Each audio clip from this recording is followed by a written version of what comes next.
présenter les données concernant les imprimantes modèle 4235 sous la forme d'un graphique, je sélectionne les cellules concernées et je lance l'assistant graphique d'Excel en cliquant sur le bouton du même nom. Le premier écran me demande de sélectionner un type de graphique dans la liste proposée. Je choisis le type courbure, puis le sous-type 2. Le bouton « Maintenir appuyé pour visionner » me donne un aperçu du graphique. Je clique sur « Suivant ». Je vérifie que les chiffres de vente correspondent aux valeurs placées en ordonnée, c'est-à-dire que la série de données est bien la colonne des imprimantes 4235. Les mois seront portés en abscisse, c'est-à-dire sur l'axe des X, puis je clique sur « Suivant ». Dans l'onglet Titre, j'intitule mon graphique « Évolution des ventes ». Je clique ensuite sur l'onglet Légende pour désélectionner l'option Afficher la légende.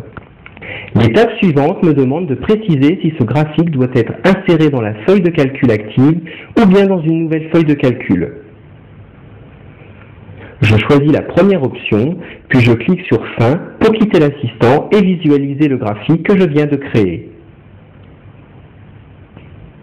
Pour déplacer le graphique, je clique sur celui-ci et le fais glisser à l'endroit voulu. Je définis sa taille finale avec les poignées de redimensionnement. Un double clic sur la zone grise affiche la boîte de dialogue Format de zone de traçage, ce qui me permet d'enlever le fond gris en cliquant sur Aucun dans la zone R. Pour définir l'épaisseur et la couleur de ma courbe, je double-clique sur celle-ci pour afficher la boîte de dialogue concernée. Voilà qui est nettement plus parlant qu'une série de chiffres, non ? Toujours aidé de l'assistant, je vais maintenant présenter les données relatives à la vente de papier de type 5353 sous la forme d'un second graphique. Mais je choisis cette fois un histogramme.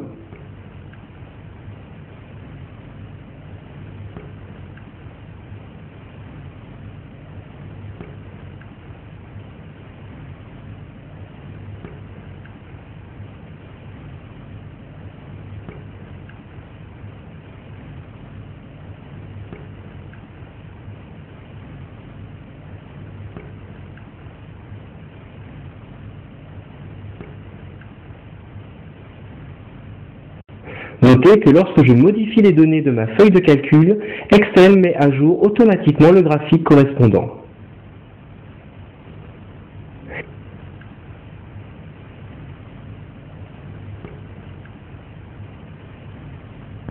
L'aperçu avant impression montre que les deux graphiques seront imprimés avec les données de cette feuille.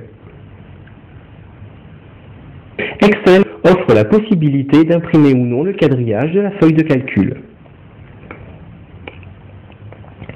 Je peux également choisir d'imprimer uniquement le graphique. Pour cela, il suffit de le sélectionner avant de lancer l'impression, ce que je peux vérifier grâce au bouton Aperçu.